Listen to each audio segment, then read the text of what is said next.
یعقوب کے بیٹوں نے بھائی سے حسد کر لیا صحبت پیغمبر میں رہنے کے باوجود. طے ہو گئی آج یہ بات، اور آج تقریر رکے گی اور کل سے پھر انشاءاللہ ہم شخصیات کی جانب چلیں گے. اس کا مطلب ہے کہ صحبت اثر کرتی ہے لیکن ظرف دیکھ کر.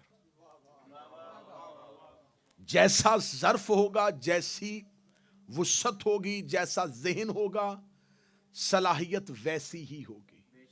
سورج پوری زمین پر چمکتا ہے لیکن آگے روشنی کو جذب کرنے کی جس میں جتنی صلاحیت ہوتی ہے وہ اس سے اتنا ہی فائدہ لیتا ہے. قصور صحبت میں نہیں ہے، قصور اس پہ ہے جو اثر لے رہا ہے. لو فیصلہ اب گھر جا کے کرنا. جو کام دن میں نبی 5 دفعہ کرتا گیا، امت کو آج تک وہ پتہ نہیں چلا. غدیر تو ایک دن آیا تھا.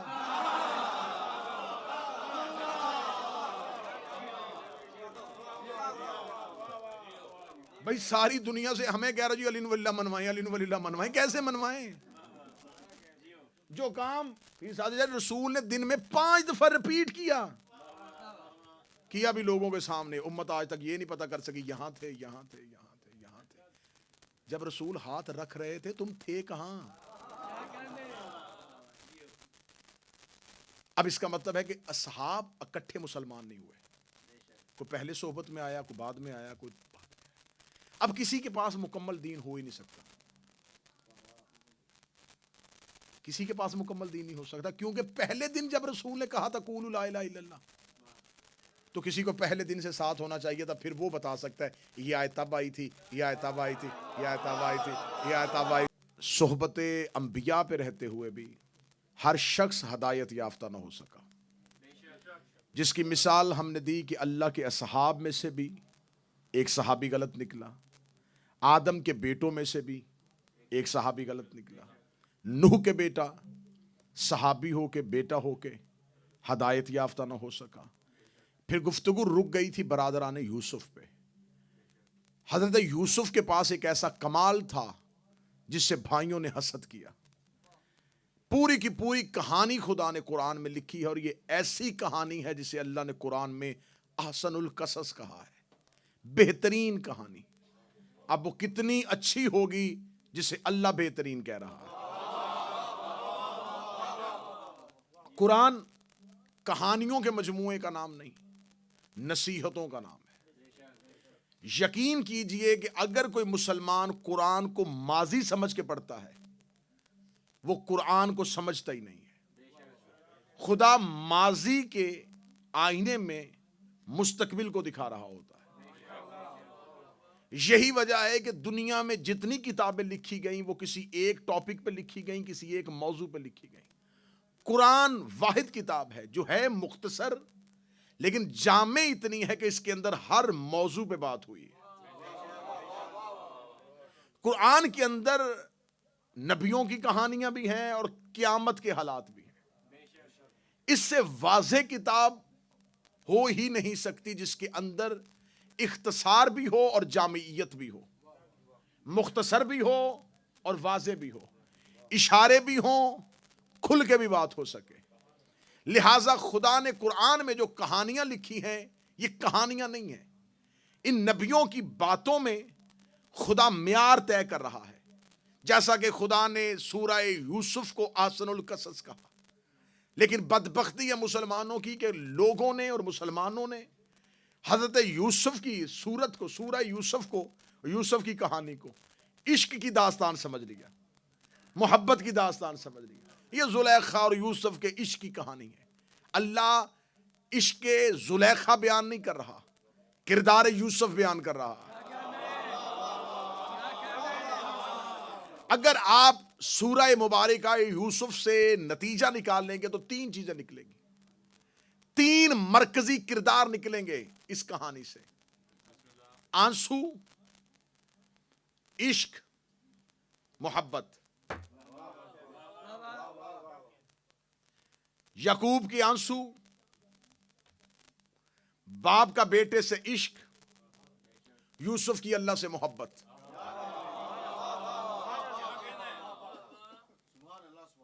لہذا جہاں آنسو اور عشق آ جائے خدا اس کہانی کو بہترین کہہ دیتا ہے.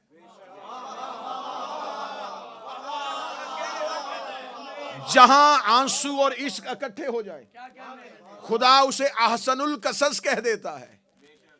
آج لوگ کہتے ہیں کہ مجلس حسین میں وہی کہانیاں سنائی جاتی ہیں، تو قرآن میں بھی تو وہی کہانیاں سنائی جاتی ہیں، بار بار قرآن پڑھنا ثواب کیوں ہے؟ کہتے جی بے شک کہانی وہی ہے لیکن ثواب تلاوت کا ہوتا ہے، بے شک باتیں وہی ہوتی ہیں لیکن ثواب ذکر حسین کا ہوتا ہے. جیسے قرآن میں سورہ یوسف میں آنسو اور عشق آ جائے تو کہانی اچھی ہو جاتی ہے، یہاں حسین کی محبت کا آنسو آ جاتا ہے اور دل میں عشق حسین آ جاتا ہے.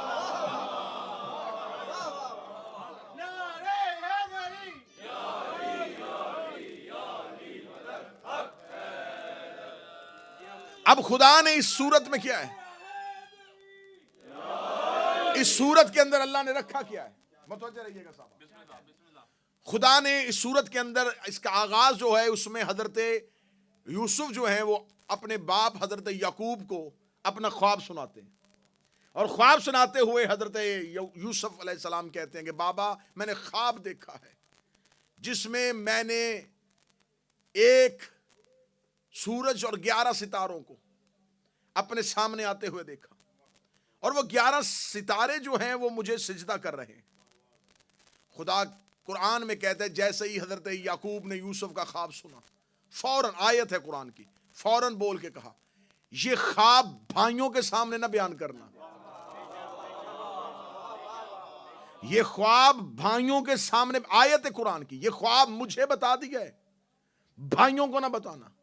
بابا اس خواب میں کیا ہے جو بھائیوں کو نہ بتاؤں؟ فوراً حضرت یعقوب نے کہا اللہ تمہیں مقام دینے والا ہے. یہ جو ستاروں کو تو نے خواب میں دیکھا ہے، یہ ستارے جو تیرے سامنے آئے ہیں، اللہ تمہیں بہت اعلیٰ ایک عہدہ دینے والا ہے، اللہ تمہیں مقام دینے والا ہے.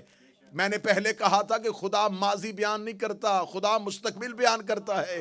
یہ بات یعقوب کے دور کی ہے، باپ اور بیٹا گھر میں بیٹھ کے باتیں کر رہے تھے اور خدا نے قرآن کے اندر رکھ دی ہے کہ قیامت تک قرآن پڑھو، اس سے نتیجہ نکالو. اس میں سے کیا نتیجہ نکلے گا؟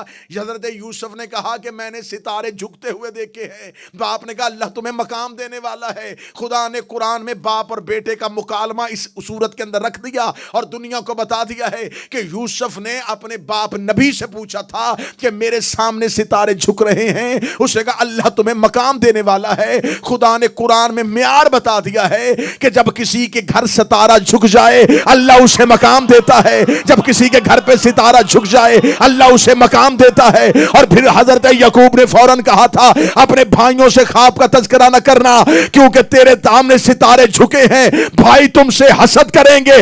اس کا مطلب جس دروازے پہ ستارہ جھک جائے اگر یوسف کے بھائی حسد کر سکتے ہیں تو نبی کے ساتھی حسد کیوں نہیں؟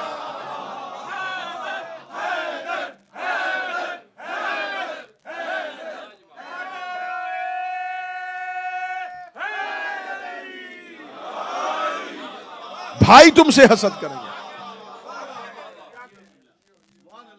تیرے ساتھ گھر میں رہنے والے، تیرے ساتھ رہنے والے، تیرے باپ کے بیٹے، تیرے بھائی تم سے حسد کریں گے کہ اللہ نے تمہیں مقام کیوں دیا. اس کا مطلب کہ یوسف کے بھائی بھی اسی گھر میں رہتے تھے، یوسف بھی اسی گھر میں رہتے تھے. حسد بھائی پہ نہیں ہوا، حسد مقام پہ ہوا. قرآن نے واضح کر دیا کہ اگر اللہ کسی کو مقام دیتا ہے تو دوسرا اس سے حسد کرنا شروع کر دیتا ہے، چاہے وہ نبی کی صحبت میں بھی کیوں نہ رہتا. اب حضرت یوسف نے پوچھا تھا کہ میں نے خواب دیکھا ہے، اور حضرت یعقوب نے قرآن کہتا کہا کہ اللہ تمہیں ایک علم عطا کرے گا جس سے تم خوابوں کی تعبیر بتایا کرو گے. تو علم تو اللہ نے ابھی یوسف کو دینا تھا اور تعبیر یعقوب بتا رہا ہے. حضرت یعقوب نے پوری تعبیر بتانے کے بعد یہ کہا اللہ تمہیں علم تعبیر عطا کرے گا، علم رؤیا عطا کرے گا، لوگ تمہیں خواب بتایا کریں گے اور تم تعبیر بتا دو گے. حضرت یعقوب نے بتا دیا کہ جو علم اللہ نے تمہیں دینا ہے وہ میرے پاس ہے. اور تم میرے وارث بننے والے ہو۔ اس کا مطلب ہے کہ نبی کا وارث وہ ہوتا ہے جس کے پاس وہ ہو جو نبی کے پاس ہے۔ وارث پیغمبر ہونے کے لیے یہ شرط ہے کہ جو چیز نبی کے پاس ہو وہی چیز وارث کے پاس ہونی چاہیے۔ اب حضرت یعقوب نے کہا اللہ تمہیں تعبیر کا علم عطا کرے گا، اور خود یوسف کو تعبیر بتا رہے ہیں۔ یوسف نے ابھی لوگوں کو تعبیر بتانی ہے، یعقوب یوسف کو تعبیر بتا رہا ہے۔ اس کا مطلب کہ نبی نے بتا دیا ہے کہ میرا وارث ہے یہ، اس لیے کہ اس کے پاس وہی علم ہے جو میرے پاس ہے۔ اب نبی کا وارث کا تعین کرنا آسان ہو گیا۔ جو چیز نبی کے پاس ہو وہ وارث کے پاس ہونی چاہیے۔ انسان ہے عناصر اربع کا مجموعہ، مٹی، پانی، آگ، ہوا۔ یہ چاروں چیزیں ہم سے پہلے تھی، ہم بعد میں ہیں۔ یہی وجہ ہے کہ یہ چاروں عناصر ہمارے وجود پر حاوی ہیں، اس لیے کہ یہ عنصر پہلے تھے، ہم بعد میں ہیں۔ مٹی، پانی، آگ، ہوا، یہ چاروں پہلے یہ ملی تو حضرت انسان خلق ہوا۔ مٹی، پانی، آگ، ہوا، یہ چاروں انسان پہ حاوی ہیں، اس لیے انسان مٹی میں دب جاتا ہے، ہوا اسے اڑا سکتی ہے، پانی اسے گلا سکتا ہے، آگ اسے جلا سکتی ہے، اس لیے کہ یہ چاروں اس لیے قادر ہیں، یہ چاروں پہلے تھے۔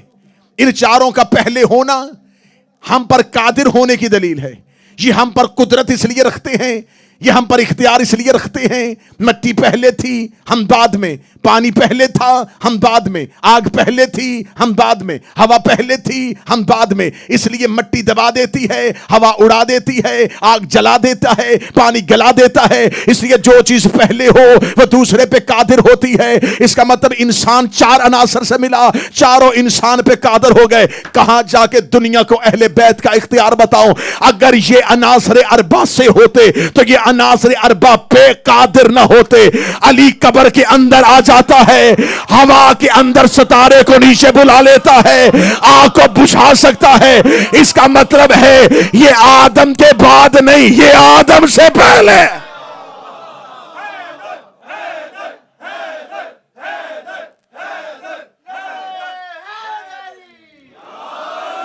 اب وارث وہ ہوگا۔ علی کا قبر میں آنا،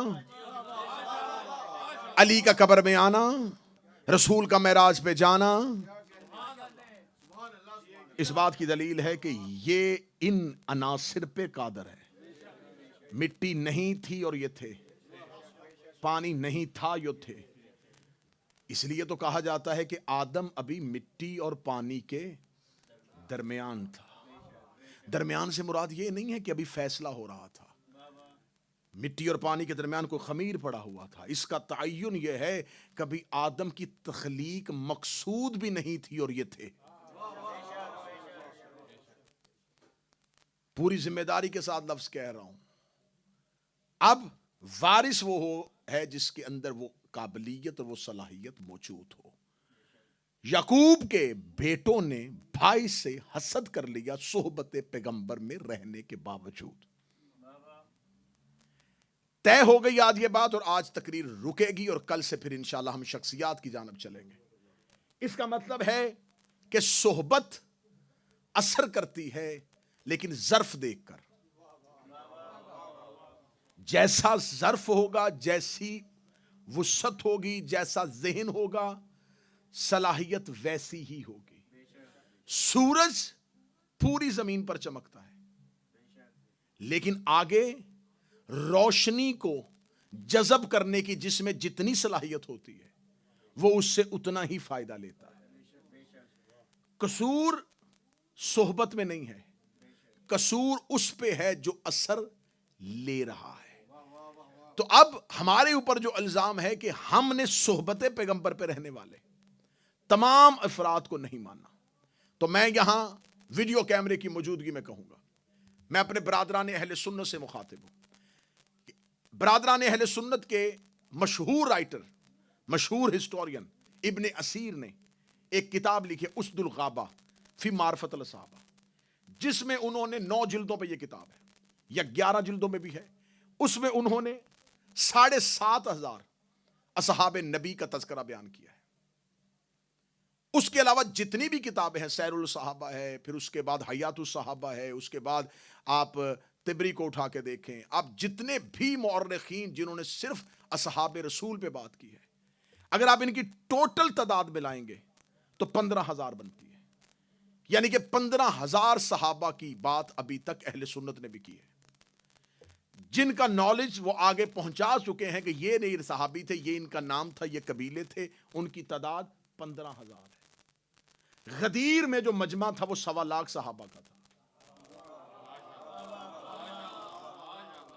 یہ بھی مورخین نے لکھا کہ کم از کم تعداد 80,000 اور زیادہ سے زیادہ 1,20,000 کچھ تعداد تھی جو غدیر میں موجود تھی، اور اہل سنت کے پاس کتنے صحابہ کا علم ہے؟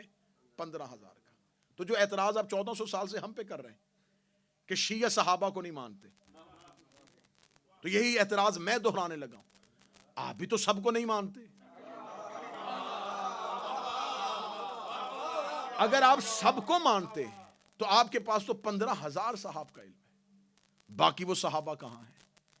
تو اب اہل سنت کے ہاں ایک قانون پایا، میں بڑی محبت کے ساتھ یہ پیغام دے رہا ہوں تاکہ یہ ہدایت کسی تک پہنچے اور شاید کوئی ذہن راہ راست پہ آ جائے۔ رسول اللہ کے بعد امت کے لیے دین لینے کے رستے 3 ہیں، 3 رستوں میں سے کسی ایک رستے کا تعین کرنا پڑے گا، کیونکہ رسول صاحب شریعت ہے، صاحب دین ہے۔ اب رسول اللہ کے بعد ہم نے دین لینا ہے، ہمارے اور رسول کے درمیان تقریباً 1500 سال کا فاصلہ ہے، ہم نے اس فاصلے کو ختم کرتے ہوئے وہ دین لینا ہے۔ اب ہمیں دین کیا چاہیے؟ دین یہ چاہیے کہ ہمارے گھروں میں، ہماری مسجدوں میں جو قرآن ہے، اس میں صرف حکم ہے، تفصیل نہیں ہے، صرف آرڈر ہے، ڈیٹیل نہیں ہے۔ اقیم الصلاۃ، نماز قائم کرو، بس۔ کیسے؟ یہ نہیں ہے۔ متوجہ بات کی جانب؟ موضوع آج پھرے گا اور آج رخ تقاریر کا تبدیل ہوگا۔ آتو زکات، زکات دو، کتنی دینی ہے، کس جنس پہ دینی ہے، کیا دینی ہے، کچھ نہیں لکھا۔ اس کا مطلب ہے کہ قرآن جو ہے وہ ضابطے کی کتاب ہے، تفصیلات اس کے اندر نہیں ہے۔ تفصیل کس سے ملے گی؟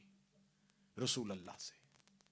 اگر قرآن کے اندر سب کچھ لکھ دیا جاتا تو اس بندے کی بات ٹھیک ہو جاتی کہ قرآن کافی ہے۔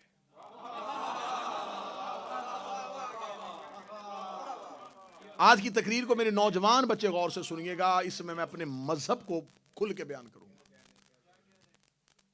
خدا نے انسان کو محتاج رکھ دیا کہ آپ قرآن اٹھائیں بھی تو آپ کو قرآن کچھ نہ واضح کر سکے جب تک آپ نبی کی زندگی کو نہ دیکھیں۔ نبی کی زندگی ہمارے لیے سیرت ہے، نبی ہم اپنی زندگی میں پریکٹیکل کر کے ہمیں بتائے گا۔ میں بچوں کو سمجھانے کے لیے آسان کر دیتا ہوں، قرآن تھیوری ہے، رسول کی زندگی پریکٹیکل ہے۔ ہم نے تھیوری سے پریکٹیکل کو دیکھنا ہے، اور تھیوری اور پریکٹیکل آپس میں اتنے ملتے ہیں، جو تھیوری میں ہے وہی پریکٹیکل ہے۔ یہ نہیں ہو سکتا کہ خدا کچھ کہہ رہا ہو اور نبی کچھ کر رہا ہو۔ جو کچھ قرآن ہے وہی کردار مصطفیٰ ہے، اور اگر قرآن بند کر کے بھی نبی کو دیکھ لو تو نبی وہی ہے جو قرآن ہے۔ تو اب ہم تک یہ دین کیسے پہنچا کہ ہمارے پاس، کیونکہ ہم نے رسول کو دیکھا نہیں ہے، ہمارے پاس دین لینے کے رستے امت کے پاس 3 ہیں: اہل بیت، صحابہ، ازواج پیغمبر۔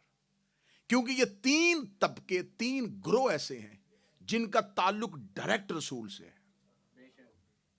ایسا ہی ہے بغیر فاصلے کے، کیونکہ ان کے اور رسول کے درمیان کوئی بھی نہیں ہے۔ اہل بیت رسول کے گھر والے، خاندان والے، یا یہ رسول سے ڈائریکٹ مل سکتے ہیں، یا اصحاب رسول سے ڈائریکٹ ملتے ہیں، یا ازواج ملتی ہیں۔ امت اگر رسول تک پہنچے گی تو ان تینوں سورسز میں سے کسی ایک سورس کو ماننا پڑے گا، یا صحابہ کے ذریعے رسول تک پہنچیں گے، یا اہل بیت کے ذریعے پہنچیں گے، یا ازواج رسول میں سے نبی کی بیویوں میں سے کسی ایک کے ذریعے پہنچیں گے۔ کیونکہ ہمارے پاس نبی کی زندگی ہے، لیکن نبی کی زندگی کیا تھی وہ سورس نہیں ہے۔ ٹھیک ہو گیا جی؟ اب ہم نے نبی کی مکمل زندگی لینی ہے، کیونکہ قرآن نے ہمیں پابند کر دیا ہے کہ میرے نبی کی زندگی میں تمہارے لیے سیرت ہے۔ رسول اللہ نے اپنی مختصر زندگی 23 سال کی رسول کی زندگی مدینے کی ہے، 40 سال کی مکے کی ہے، 63 سالہ زندگی میں 40 سال تو رسول کے لا الہ منواتے ہوئے گزر گئے، صرف 23 سال، 23 سال نبی نے اس انداز میں تبلیغ کی ہے کہ اتنی ڈیٹیل بتا گئے کہ آج امت کو یہ بھی پتا ہے کہ رائٹ ہینڈ سے کھانا کھانا ہے۔ یہ ہاتھ اللہ کا ہے تو یہ کس کا ہے؟ یہ بھی تو اللہ نے بنایا ہے نا، دونوں اللہ کے بنائے ہیں نا، اس سے کیوں نہیں کھاتے؟ جو ہی آپ اس سے لقمہ لیں گے ساتھ والا کہے گا بیٹا نہیں، رائٹ ہینڈ یوز کرو۔ کیوں؟ رسول نے کہا اس ہاتھ سے کھانا ہے۔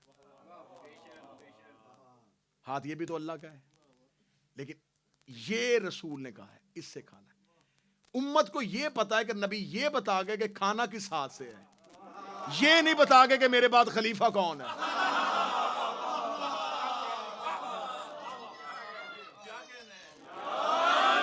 مجھے بول کے بتائیں کس ہاتھ سے کھانا کھانا ہے، کس ہاتھ سے کھانا کھانا یہ زیادہ ضروری تھا،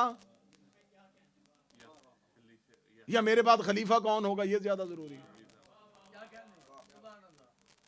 پانی بیٹھ کے پینا یا کھڑے ہو کے پینا یہ زیادہ ضروری تھا؟ کپڑے کیسے پہننے ہیں، سرما کیسے لگانا ہے، کنگھی کیسے کرنی ہے،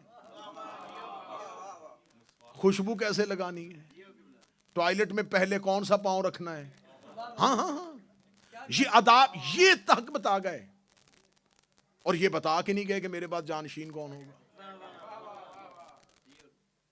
اب جنہوں نے یہ احکام ہم تک پہنچائی، یہ جتنے بھی احکامات ہیں یہ شریعت کے احکامات ہیں، بڑی بڑی باریک ڈیٹیلز ہیں شریعت میں۔ یہ تمام احکامات کس کے ہیں؟ شریعت کے۔ اور جو شریعت کے ان تمام احکامات کے اوپر ہوتا ہے اسے کہتے ہیں حاکم، حاکم شرعی۔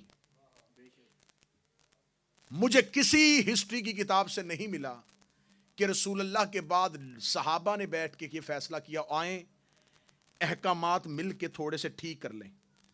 کیا ہم ایسے کر لیتے ہیں کہ ہم وضو جو ہے اس میں شرط کر لیتے ہیں کہ مسح پہلے کر لیتے ہیں اور وضو بعد میں کر لیتے ہیں؟ نہیں ہوا۔ کسی جگہ پہ کوئی کمیٹی بنی ہو، لوگوں نے اکٹھے ہو کے احکام میں شرعی جو ہیں وہ تبدیل کیے ہوں یا اپنی مرضی سے شریعت کے احکامات بنائے ہوں۔ میری تقریر اس مجمع کے لیے اس لیے نہیں ہے کہ میں اس کیمرے کی آنکھ سے وہاں تک پہنچنا چاہ رہا ہوں کہ جہاں اس پلیٹ فارم کو استعمال کرتے ہوئے میں اہل بیت کا حق پہنچاؤں۔ اب یہ جو احکامات شرعی ہیں، کیونکہ آپ کے لیے یہ شاید باتیں عمومی ہوں گی، یہ بڑی نارمل سطح کی باتیں ہوں گی، لیکن جہاں میرا ہدف ہے وہاں یہ بات دماغ کو بڑی شدت سے جھنجھوڑے گی۔ شریعت کے احکامات کے لیے کہیں کوئی کمیٹی نہیں بنی، کہیں مسلمانوں نے فیصلہ نہیں کیا۔ یہ امام بارگاہ ہے، اس امام بارگاہ کی ایک آرگنائزیشن ہے جو اس کی مینجمنٹ کو دیکھتی ہے، اس کے تمام چیزوں کو دیکھتی ہے۔ اب اس کے اندر کہ دروازہ کس طرف کھلنا چاہیے، ونڈو کیسی ہونی چاہیے، نماز کس ٹائم پہ ہوگی، یہ تمام چیزیں مینجمنٹ کمیٹی کی ہیں۔ لیکن اس سے کہیں زیادہ ضروری ہے کہ مینجمنٹ ایسی ہونی چاہیے جو بعد میں ان تمام چیزوں کو چلا سکے۔ اب یہ مجمع پڑھا لکھا مجھے بول کے بتائے کہ مینجمنٹ کا ہونا زیادہ ضروری ہے یا چیزوں کا مینج ہونا زیادہ ضروری ہے؟ یقیناً پہلے مینجمنٹ اچھی ہوگی پھر چیزیں اچھی ہوں گی۔ اسلام کے اندر شریعت کی جتنی چیزیں ہیں یہ مینجمنٹ کی ہیں۔ مجھے یہ سمجھ میں نہیں آ رہا کہ شریعت کی چیزیں امت نے بیٹھ کے طے نہیں کی اور حاکم شرعی امت نے خود چن لیا۔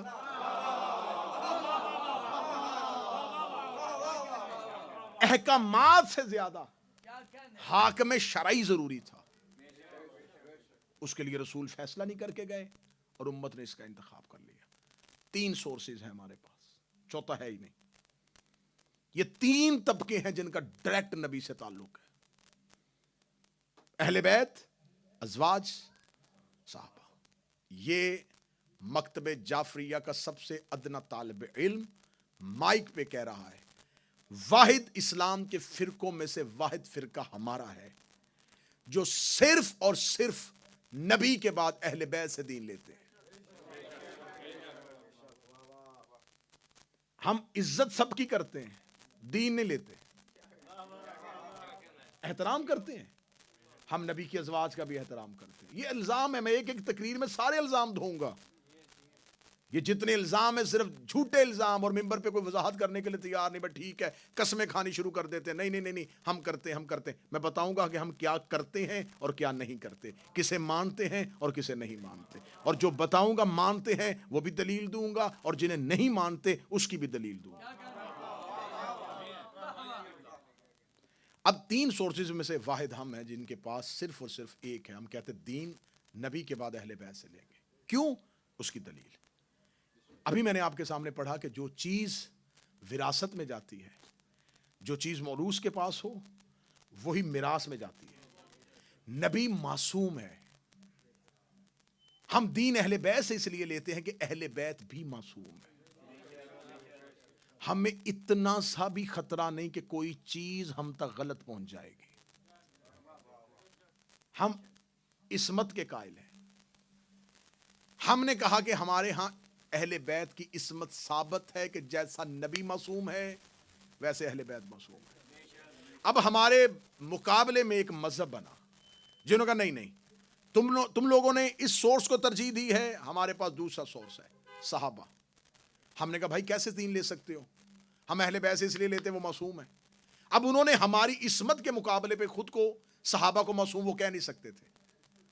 کہا ہی نہیں جا سکتا تھا نا کہ صحابہ نے خود اپنی زندگی میں یہ کلیم ہی نہیں کیا کہ ہم معصوم ہیں, جب وہ خود کہہ رہے ہیں کہ ہم گناہگار ہیں, ہم خطا کار ہیں, ہم سے خطائیں ہوئی ہیں, ہم تو بہت بعد میں مسلمان ہوئے اور ہم نے بہت بعد میں چیزیں چھوڑی ہیں. اب ان کے ہاں عصمت کا کلیم نہیں ہو سکتا, تو یہاں کیا کر دیا؟ عادل ہیں. تمام صحابہ عادل ہیں. عادل کون ہوتا ہے؟ جو عدل کرے. عدل کرنا بھی عصمت شرط ہے. اگر کوئی عدل کرے گا تو اس کے لیے بھی شرط ہے کہ وہ معصوم ہو. صحابہ عادل ہو ہی نہیں سکتے. میں تقاریر میں ثابت کروں گا کہ عدالت کتنی بڑی شرط ہے. کوئی صحابی اپنی زندگی میں عادل کیسے ہو سکتا ہے, اس کی آنے والی تقاریر میں وضاحت آ جائے گی. اب ہم نے کہا یہ معصوم ہے, انہوں نے کہا نہیں صحابہ عادل ہے. ٹھیک ہے, عادل ہیں جی, ہدایت کے ستارے. اور چیز جی جو بھی ہے, جیسا بھی ہے, جس طرح کا بھی ہے, ہم نے ماننا ہے. ٹھیک ہے, آپ تمام ٹائٹل جو ہم نے اہل بیت کو دیے تھے ہم سے لے کے صحابہ کو دے دیں, ہمیں کوئی گلہ نہیں. آپ صحابہ سے دین لیں گے یا ازواج پیغمبر سے دین لیں گے, آپ تک دین کی باتیں ادھوری آئیں گی. انکمپلیٹ دین آپ تک پہنچے گا, مکمل نہیں پہنچے گا. کیوں؟ اس کی میں دلیل دیتا ہوں. جب رسالت ماب نے قولوا لا الہ الا اللہ کہا تو امت اکٹھی مسلمان نہیں ہوئی. تھوڑے لوگ, پھر تھوڑے لوگ, پھر تھوڑے لوگ. 10 طبقوں میں اہل سنت نے تقسیم کیا ہے کہ پہلی بیعت, دوسری بیعت, پھر تلقا, پھر دار الندوہ میں حاضر ہونے والے, بیعت رضوان میں حاصل ہونے والے, جنگ بدر میں جانے والے, جنگ احد میں جانے والے. لوگ مختلف حصوں میں نبی کی زندگی میں آئے. ایسا ہی ہے. کچھ کسی بندے نے 40 سال کے بعد کلمہ پڑھا, کسی نے 30 سال کے بعد پڑھا, کسی نے 60 سال کے بعد پڑھا, کسی نے 70 سال کے بعد پڑھا. اب میری تقریر شروع ہو گئی تھی پورے 7 بجے. ناصر جعفری صاحب نے اناؤنس کیا کہ آگے آئیں. جس ٹائم پہ میں ممبر پہ بیٹھا تو میرا خیال ہے کہ اس دروازے تک مومنین موجود تھے. میری تقریر شروع ہوتے ہوتے ہوتے ہوتے ہوتے امام بارگاہ بھر گیا. اب جب میں نے تقریر شروع کی تو میں نے خطبے کے بعد جو آیت پڑھی ہے اسے وہی سمجھتا ہے جو تقریر میں موجود تھا.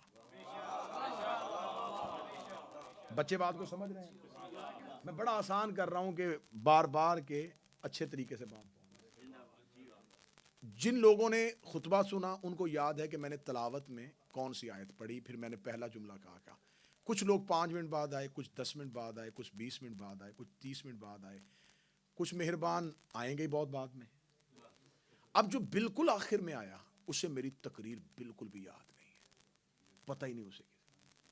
اب اس کے پاس 2 سورسز ہیں میری تقریر کو سننے کے, یا ڈائریکٹ مجھ سے سنے گا یا ان میں سے کسی سے پوچھے گا. ایسا ہی ہے. میں بالکل 2 + 2 4 والا حساب کر رہا ہوں اور بالکل آسان کر کے تقریر کر رہا ہوں. یا وہ مجھ سے سنے گا یا ان میں سے کسی سے سنے گا.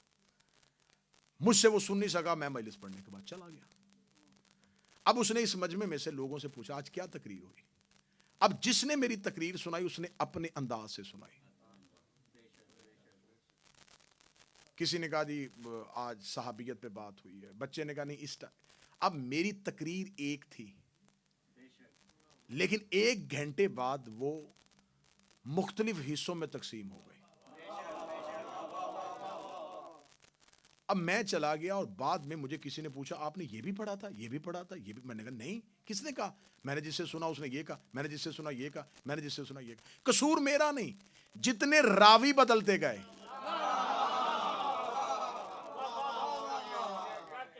اتنی تقریر بدلتی گئی. قصور میرا نہیں, قصور راویوں کا ہے. میں نے تو تقریر کر دی لیکن آپ نے جس سے پوچھا اس نے جیسی سنی تھی, جیسی سمجھی تھی, جیسی ذہن میں تھی اس نے ویسی سنا دی. قصور میرا نہیں, قصور تقریر کا بھی نہیں, قصور ہے راوی کا. اب امت نے نبی دیکھا نہیں تھا, ہمیں دین لینا تھا رسول سے, ہم رسول کی زندگی میں تھے ہی نہیں.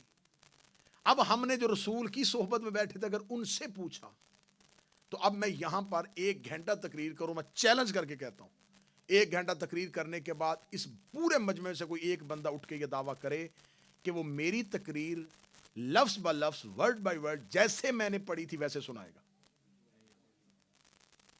2025 ہے, جدید دور ہے, اتنی جدت کے باوجود میری تقریر اتنا پڑھا لکھا مجمع یاد نہیں کر سکتا.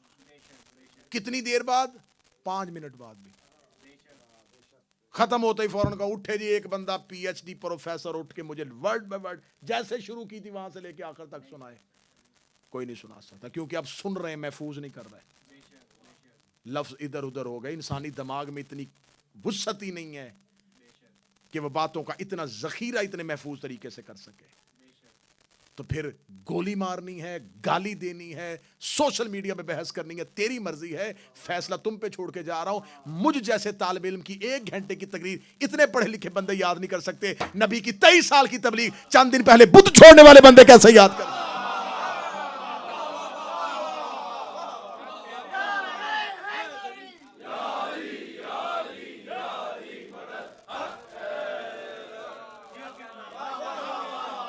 چند دن پہلے مسلمان ہوئے بندے ابھی تک کفر کے اثرات دماغوں پہ تھے. بتوں کی مٹی ابھی تک پیشانی پہ تھی. آج بھی کوئی بندہ اگر شراب کا عادی ہو اور وہ چھوڑے تو بہت عرصے تک جسم میں اس کی شراب کے اثرات رہتے ہیں. باڈی مکمل طور پر ڈیٹاکس ہونے میں ٹائم لیتی ہے. ایسا ہے کہ نہیں ہے؟ میں برطانیہ میں کوئی نہ کوئی فائدہ تو لوں آپ لوگوں کا. تو ابھی بندوں کی جسم باڈی پوری ڈیٹاکس بھی نہیں ہوئی تھی.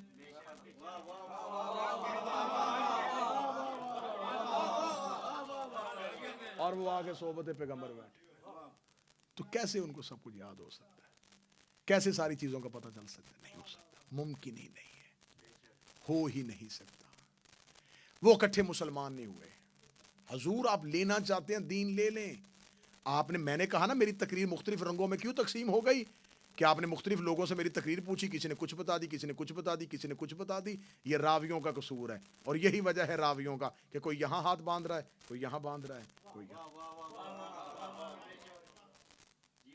ہو سکتا ہے کہ نبی اپنی زندگی میں مختلف طریقوں سے نماز پڑھتے ہوں, بتائیں نا کہ ایسا ممکن ہے کہ رسول اپنی زندگی میں کبھی یہاں ہاتھ رکھتے ہو، کبھی یہاں رکھتے ہو، کبھی یہاں رکھتے ہو؟ جو روز طریقہ بدلتا ہو وہ رسول نہیں ہوتا۔ میں لفظ کہوں اگر جا کر، جس نے مکے میں رستہ نہیں بدلا، روزانہ اسی گلی سے گزرتے رہے، وہ طریقہ بدلے گا؟ طریقہ ایک تھا۔ نمازیں دن میں کتنی ہوتی ہیں؟ میں بڑی ایسے دودھ کا دودھ اور پانی کا پانی والی باتیں کر رہا ہوں، میتھ سے بھی باتیں ثابت ہو جائیں گی جو میں کر رہا ہوں، بالکل 2 + 2 = 4 والی باتیں کر رہا ہوں۔ نمازیں دن میں کتنی ہیں؟ 5۔ رسول نے مدینے میں آ کے نمازیں پڑھانی شروع کی، 23 سال تک پڑھی امت نے۔ لو فیصلہ اب گھر جا کے کرنا، جو کام دن میں نبی 5 دفعہ کرتا گیا، امت کو آج تک وہ پتہ نہیں چلا غدیر تو ایک دن آیا تھا۔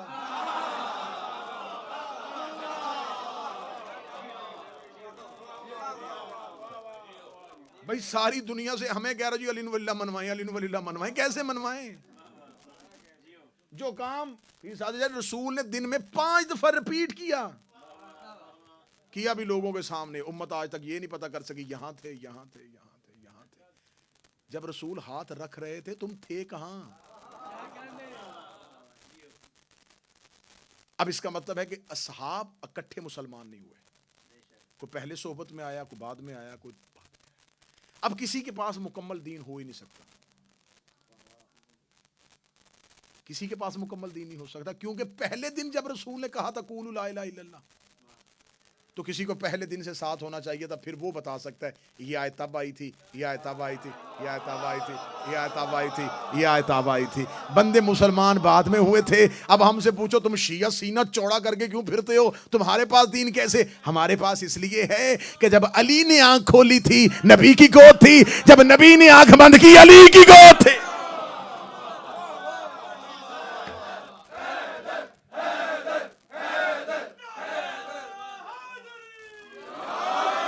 جو ایک لمحہ رسول اللہ سے پیچھے نہ ہو۔ میں نہج البلاغہ سے مولا کا فرمان پڑھنے لگا، مولا کا فرمان ہے، خطبے میں پہلا لفظ ہے، کتنا خوبصورت۔ مولا فرماتے ہیں میں رسول کے پیچھے ایسے چلتا تھا جیسے اونٹنی کا بچہ ماں کے پیچھے چلتا۔ میں ایسے نبی کے پیچھے رہتا تھا ہر ٹائم۔ مولا علی کی زندگی رسول کے ساتھ جڑی ہوئی ہے، ہم مطمئن ہیں، ہم دین اس لیے اہل بیت سے لیتے ہیں، ان کے اور نبی کے درمیان فاصلہ نہیں۔ دوسری بات یہ ہے کہ نبی صرف مسجد میں نبی نہیں ہوتا، گھر میں بھی نبی ہوتا ہے۔ رسول اللہ کا زندگی کا اگر 2 حصے مسجد میں گزرے ہیں تو 2 حصے گھر میں گزرے ہیں۔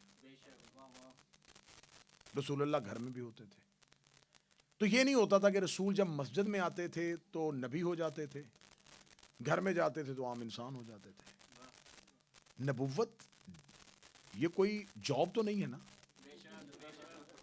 یہ اللہ کا عہدہ ہے جو اللہ نے دیا۔ اب رسول اللہ گھر میں بھی نبی تھے، مسجد میں بھی نبی تھے۔ آیتیں صرف مسجد میں نہیں آتی تھی، گھر میں بھی آتی تھی۔ اگر ہم دین صحابہ سے لیں گے تو مکمل نہیں لے سکتے، کمپلیٹ دین مل ہی نہیں سکتا، کیونکہ قرآن کی آیت کھڑی ہے اور کہہ رہی ہے کہ اللہ نے صحابہ کو منع کیا تھا نبی کے گھر کے اندر نہیں جانا۔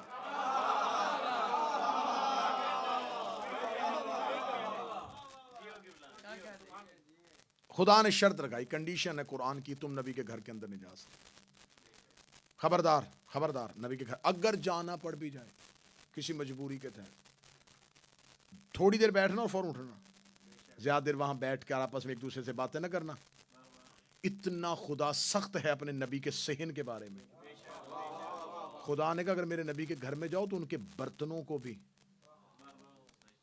مسلسل نہ دیکھنا، میرے نبی کے گھر کا احترام اور تقدس کو مد نظر رکھنا، وہاں بیٹھ کے کہہ کے لگانا ہنسنا نہ، میرے نبی کا گھر ہے، میرے نبی کا گھر ہے۔ آیت آج بھی قرآن میں موجود ہے، میرے نبی کے گھر جانا تو ٹولیاں بنا کے نہ بیٹھ جانا، کہہ کے نہ لگانا، ٹھٹے مذاق نہ کرنا، فضول بیٹھ کے گفتگو نہ کرنا، جس کام گئے ہو وہ کرنا اور فوراً چلے جانا۔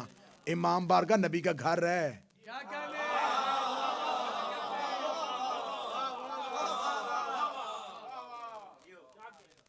اور میرا خیال جتنی فائلیں یہاں ٹرانسفر ہوتی ہیں،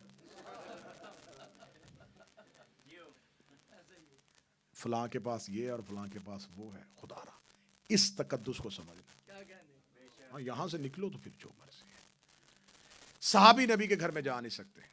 یہ ببر یہ بار بار یہ چیخ سی آ رہی ہے، آواز ڈسٹرب کر رہی ہے، بس ٹھیک ہے آج ٹھیک ہو جائے، بس کل سے اس کو بہتر کرنے کی کوشش کرنا، نہ اس کو نہ چھڑے، اس کو اسی طرح محمد والے محمد بلند تر صلوات۔ اللہم صلی علی محمد والے۔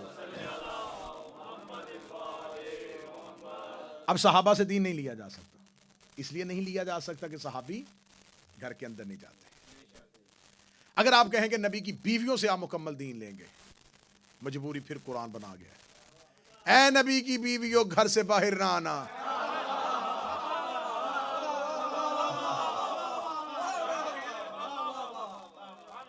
ازواج پیغمبر سے دین کیسے لیں گے؟ خدا قرآن میں کہہ رہا میری نبی کی بیویوں بغیر وجہ کے گھر سے باہر بالکل نہیں آنا، گھر کے اندر رہنا، چار دیواری میں رہنا، پردے میں رہنا، تمہاری آواز کوئی نہ سنے، تمہارے لہجے سے کوئی واقف نہ رہے، تم گھر کے اندر رہنا، تم گھر کے اندر رہنا۔ صحابہ کو گھر میں نہیں جانے دے رہا، بیویوں کو گھر سے باہر نہیں آنے دے رہا۔ دین صحابہ سے لیں گے تو وہ مسجد تک کا دین دیں گے، دین نبی کی بیویوں سے لیں گے تو وہ گھر تک کا دین لیں گے۔ مجبوری بن گئی امت کی اہل بیت، نبی گھر میں ہوتے تھے یہ گود میں ہوتے تھے، نبی مسجد میں ہوتے تھے یہ پشت پہ ہوتے تھے۔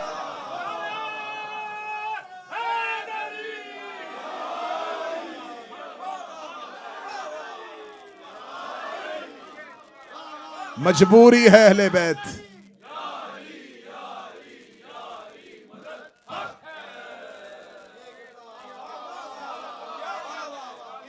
اہل بیت ضروری ہیں امت کے لیے، ان سے زیادہ واضح دین کوئی نہیں دے سکتا۔ کیوں؟ اس لیے کہ یہ گھر میں بھی نبی کے ساتھ ہوتے تھے، مسجد میں بھی نبی کے ساتھ ہوتے تھے، بزم میں بھی نبی کے ساتھ، جنگ میں بھی نبی کے ساتھ، سفر میں بھی نبی کے ساتھ۔ انہوں نے کوئی لمحہ نبی کے ساتھ ایسا چھوڑا ہی نہیں جس میں یہ نبی کے ساتھ نہ ہو۔ اس کا مطلب اگر کوئی آیت گھر میں آئی ہے تو علی کو پتا ہے، حسن جانتا ہے، حسین جانتا ہے۔ کوئی آیت مسجد میں آئی ہے تو حسن و حسین، بلکہ یہ اتنی جانتے ہیں کہ ابھی آیتیں نبی تک پہنچتی ہیں اور حسن گھر میں ماں کی گود میں بیٹھ کے لوہے محفوظ سے پڑھ کے سنا رہا ہوتا۔ جس سورس سے نبی کو آیتیں آتی تھیں اس سورس سے ان تک بھی آتی تھی۔ تو اب مجبوری ہے کہ دین ہمیں ہر صورت میں اہل بیت سے لینا ہے۔ صحابہ کی عزت ہے، اطاعت نہیں۔ اب میں ذرا ڈھیلا ہو کے پڑھ رہا ہوں تو اس کا مطلب یہ نہیں کہ نتیجے اچھے نہیں ہیں، نتیجے ٹھیک ہے، کیونکہ آج مائک زیادہ ٹھیک ہو گیا ہے۔ میں اونچا ہو نہیں سکتا کیونکہ آواز پھٹ جائے گی، تو اس لیے میں نے اپنا خرچ جو ہے نا وہ نیچے کر دیا۔ اب اہل بیت کی اطاعت ہے اور عزت بھی ہے، صحابہ کی عزت ہے، اطاعت صرف معصوم کی ہوتی ہے۔ رسپیکٹ کرو، صحابی ہے، اطاعت نہیں۔ ہم دین نہیں لیں گے، ہمارے پاس ابو ذر جیسا سچا بھی ہے۔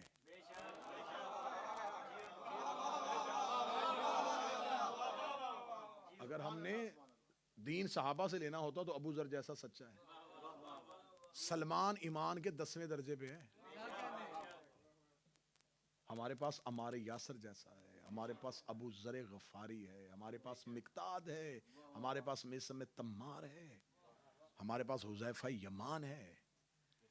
اتنے جلیل القدر لوگوں کے ہونے کے باوجود ہم پھر بھی کہہ رہے ہیں نہیں، ان کا احترام ہے، اطاعت ہے۔ ان میں سے سلمان وہ ہے جن کو خود کہہ رہے ہیں کہ یہ ہماری اہل بیت میں سے ہے، وہ کہہ رہے ہیں نا، یہ ان کی مہربانی ہے۔ لیکن ہم پھر بھی سلمان کو سلام ہے، اطاعت اہل بیت کی۔ اب میری تقریر کا آخری حصہ میں آپ کو سناؤں کہ نبی کا جو نبی نے زندگی میں کیا، میں نے جیسے یہ مثال دی کہ میری تقریر کو بعد میں آپ سے سنے گا تو آپ مختلف طریقوں سے بیان کر دیں گے، کیوں؟ راوی بدلتے گئے، تقریر بدلتی گئی۔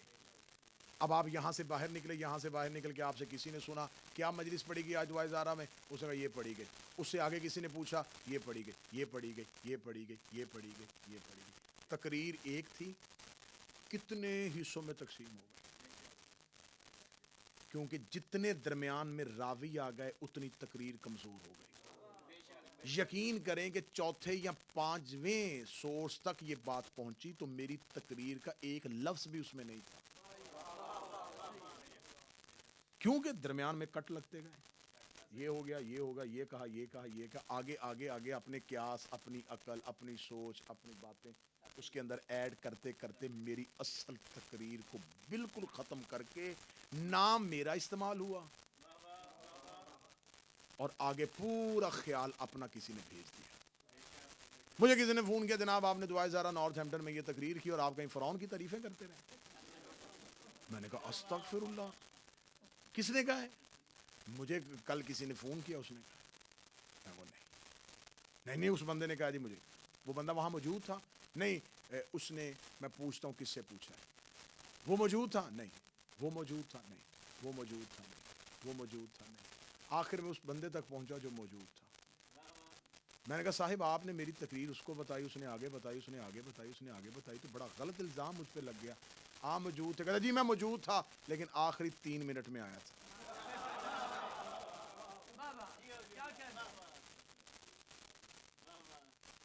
تو آخری 3 منٹ والے نے میرا کتنا نقصان کیا، میری تقریر بدل گئی۔ لیکن اب اگر کسی نے میری تقریر سننی ہے تو ایک ہی طریقہ کار ہے، یا وہ مجھ سے دوبارہ سنے، اگر مجھ سے دوبارہ نہیں سننا چاہتا تو پھر وہ سامنے لگا ہوا ہے کیمرہ، میں بول رہا ہوں یہ محفوظ کر رہا ہے، اس میں غلطی نہیں ہے، یہ محفوظ کرتا جا رہا ہے، دماغ ہی نہیں ہے اس میں، یہ اپنی چیز ڈال ہی نہیں سکتا۔ میں بولوں گا یہ صرف محفوظ کرے گا، محفوظ کرنے کے بعد ببر اس کو محفوظ کر لے گا، سیو کر لے گا۔ 40 سال کے بعد یہاں بیٹھا ہوا ایک چھوٹا سا بچہ جوان ہوا اور اس نے کہا مجھے 2025 کی وہ تقریر چاہیے، وہ ببر کے پاس گیا، ببر نے کیمرے میں سے نکال لی اور وہ تقریر اسے دے دی۔ اس نے وہ تقریر دوبارہ سنی، میں نے ایسے ہی بولنا شروع کر دیا جیسے اب بول رہا ہوں۔ 25 سال کے بعد تقریر بھی زندہ ہو گئی، لفظ بھی زندہ ہو گئے، لہجہ بھی زندہ ہو گیا، کیونکہ محفوظ ہاتھوں میں اس تک پہنچ گئی تھی۔ مجھے عزت قرآن کی قسم ہے کہ دین نبی کے بعد لوگ کبھی اس سے لیتے رہے، کبھی اس سے لیتے رہے، کبھی اس سے لیتے رہے۔ 25 سال کے بعد علی مدینے کی مسجد کے محراب پہ آئے، علی نے اللہ اکبر کہا، پیچھے سے ایک اندھا صحابی چیخ مار کے کہتا ہے آج محمد والی نماز یاد آئی۔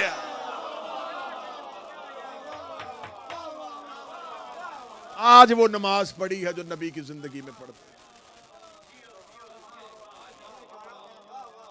25 سال کے بعد مصلی ملا،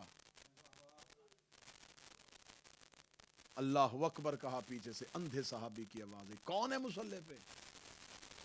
کہنے لگے علی آیا ہے۔ اس نے کہا آج مصطفیٰ والی نماز پڑھی ہے۔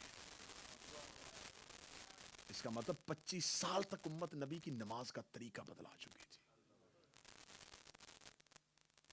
دین حکومت کرنے کا نام نہیں، دین ہدایت دینے کا نام ہے۔ اگر امت اہل بیت سے دین لیتی تو اہل بیت کی بیٹیاں بازاروں میں۔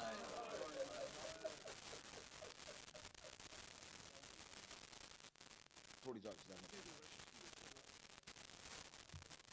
میرا مالک آپ کی توفیقات خیر میں اضافہ فرمائے۔ جس محبت کے ساتھ آ رہے محمود گیلانی صاحب کی ایک عزیزہ سیدزادی بیمار ہے، مولا صحت عطا فرمائے۔ ایک مومنہ سیدزادی بیمار ہے، آپریشن ہوا ہے، اس کے لیے التماس دعا ہے کہ مولا انہیں صحت تندرستی عطا فرمائے۔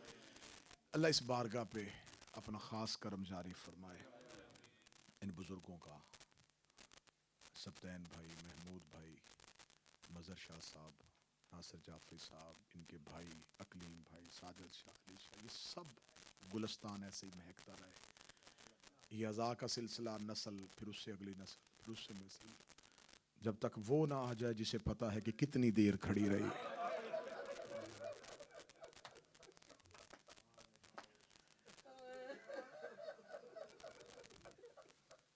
دعا مانگا کرو، اپنی کوئی دعا مانگو نہ مانگو، میں منت کر کے کہہ رہا ہوں. مصائب میں ایک دفعہ یہ ضرور کہا کرو، جلدی یا زہرا کا بیٹا، کیونکہ ہماری ساری آسانیاں اس کے ظہور میں پوشیدہ ہیں. ہم بھوکے گزارا بھی کر سکتے ہیں، ہم پیاسے گزارا بھی کر سکتے ہیں، نہیں ملے گا گھر رہ لیں گے، نہیں ہوگی اچھی گاڑی گزارا کر دیں گے، لیکن اس کا ظہور ضرور مانگا کرو جو آج بھی عباس کی طرح رو رہا ہے. اس کا ہاتھ ہے قبضہ تلوار پہ، رو رو کے کہہ رہا دے مجھے اذن ظہور، میں جا کے پوچھوں میری دادی کا قصور کیا تھا. بس سادات و غیر سادات، آج ہے حسین کے سفیر کا تذکرہ، کل ہوگا اس سفیر کے بچوں کا تذکرہ. شہادتوں کا تذکرہ شروع ہو گیا. کربلا مسلم کی لاش سے شروع ہو چکی ہے. دستور دنیا ہے کہ زمانہ جتنا بھی حالت جنگ میں آ جائے، یہ سفیر اپنے ملک سے نکالتے ہیں، مارتے نہیں. ان بدبختوں نے پہلا ظلم یہ کیا ہے، انہوں نے حسین کا سفیر مارا ہے. عقیل کا بیٹا نام مسلم، مولا حسین مدینہ سے مکہ تک لے کے آئے. مکہ سے آ کے امام حسین نے 18,000 خطوط کوفے والوں کے پہنچ چکے تھے. مولا نے فرمایا مسلم بار بار کوفہ سے وفد آ رہے ہیں، بار بار کہا جا رہا ہے حسین کوفہ آئیے، حسین کوفہ آئیے. مجھے صرف مصائب نہیں پڑھنا، مجھے 2-3 تاریخی حقائق پڑھنے تاکہ جس کی شہادت سن کے رو اس کی عظمت کا اندازہ ہو سکے. مولا حسین نے ہاشمیوں میں سے مسلم کو چنا، مسلم کو اپنا رسول بنا کے حسین نے بھیجا. عرب کے لوگ آج بھی جناب مسلم کو کہتے ہیں رسول الحسین. یہ حسین کا رسول ہے، یہ حسین کا نائب ہے، یہ حسین کا بھیجا ہوا ہے. مسلم کوفہ جائیے. جو لوگ میری بیعت کرنا چاہتے ہیں میں آپ کو حکم دیتا ہوں، آپ اپنے ہاتھ پہ میری بیعت لیجئے، اور جب دیکھیں گے کوفہ کے حالات بہتر ہیں مجھے قاصد بھیجیے گا، میں کوفہ کی طرف روانہ ہو جاؤں. جب حسین ابن علی نے کہا مسلم آپ جائیے، مسلم اٹھے، بڑے خوش تھے مسلم، حسین نے مجھے اس کام کے لیے منتخب کیا ہے. مسلم نے علی کی بیٹیوں کا سلام کیا، ہاشمیوں کا سلام کیا. سلام کر کے مسلم کے ذہن میں یہی، میں کوفہ جاؤں گا، کوفہ میں بیعت حسین ہو جائے گی. تھوڑی دیر کے بعد جیسے علی کوفہ آئے تھے ویسے حسین کوفہ پہنچ جائے گا، تخت حکومت حسین کے پاس ہوگی. مدینے میں سیدوں کو نکالا گیا، کوفہ میں جا کے آباد ہو جائیں گے. مسلم گھوڑے پہ بیٹھ رہے تھے، حسین کی آواز مسلم ایک بار اتر مجھے مل. مسلم نے زین چھوڑی، غریب زہرا نے اس باہیں پھیلائیں، مسلم کو سینے سے لگایا، سینے سے لگا کے حسین نے مسلم کو دبایا. دبانے کے بعد جب حسین کی آنسو مسلم کی داڑھی پہ آیا، مسلم کا جسم تھر تھر کانپا، رو کے کہنے لگا مولا ماں کا واسطہ بتا آخری بار تو نہیں مل رہے. جب مولا حسین نے کہا مسلم یہ تیری اور میری آخری ملاقات ہے. بس کتابیں کہتی ہیں اس کے بعد دونوں بھائی بہت دیر تک روتے رہے. بار بار مسلم کہتے مولا میں تو آپ کی حکومت کے قیام کے لیے جا رہا تھا. غریب زہرا کی آواز ہے نہیں مسلم، نہ میں نے کوفے آنا ہے اور نہ تو نے کوفہ سے واپس آنا ہے. مسلم جیسے مجھے آخری بار ملا ہے ویسے ایک بار پھر اولاد کو مل لے. اولاد والے بیٹھے ہو، اگر کسی باپ کو پتا ہو نا کہ میں بچوں سے آخری بار مل رہا ہوں وہ کیا کیفیت ہوتی ہے. مسلم واپس آئے، اولاد کو اٹھایا، بیٹی کو اٹھایا، کبھی بیٹوں کا منہ چومتے، کبھی بیٹی کا چہرہ چومتے. جناب مسلم وہاں گئے جہاں جناب رقیہ زوجہ مسلم تھی. مسلم کی آواز ہے رقیہ دین پہ مشکل آئے میرا ہر بیٹا قربان کرنا. میں بہن اور بھائیوں کے حالات دیکھ چکا ہوں. اگر کربلا کے بعد کہیں قید آنا پڑے کوشش کرنا زینب کو تکلیف نہ ہو. جناب مسلم نے آخری وصیتیں کرنے کے بعد عباس کا ہاتھ تھاما. ہاتھ تھام کے مسلم دور چلے گئے. دور جا کے کہنے لگے عباس تیرے اور میرے دل میں بڑی حسرت تھی. ہم اہل بیت کے گھر کا انتقام لیتے. حسین مجھے کوفہ بھیج رہے ہیں. مسلم نے عباس کا ہاتھ پکڑا اپنے سر پہ رکھا. سر پہ رکھ کے کہتے میرے سر پہ ہاتھ رکھ کے وعدہ کر کوشش کرنا تیری زندگی میں حسین تک کوئی نہ پہنچے. مسلم نے رو کے کہا عباس حسین تیرے حوالے. یہ کہہ کے مسلم گھوڑے کی زین پہ بیٹھے. مکہ سے مدینہ 1 رات کا مدینہ قیام اور پھر مسلم کوفہ کی طرف روانہ. کوفہ کے رستے میں تھے مسلم. یا جناب مسلم کے ساتھ 2 لوگ جو چلے تھے وہ رستے میں پیاس کی شدت میں مر گئے. جناب مسلم نے وہیں سے قیس ابن مسہر صداوی کے ہاتھ ایک خط بھیجا. مولا دل گھبرا رہا ہے آپ کو پردیس میں چھوڑ کے آیا. مولا اگر حکم کرے تو میں واپس آ جاؤں. وہیں سے مولا حسین کا خط دوبارہ مسلم تک پہنچا. مسلم اگر کوفہ نہیں جانا چاہتا واپس آ میں کسی اور کو بھیجوں. تیرے واپس پلٹنے سے زیادہ تیرا کوفے جانا اہم ہے. حکم امام آ گیا.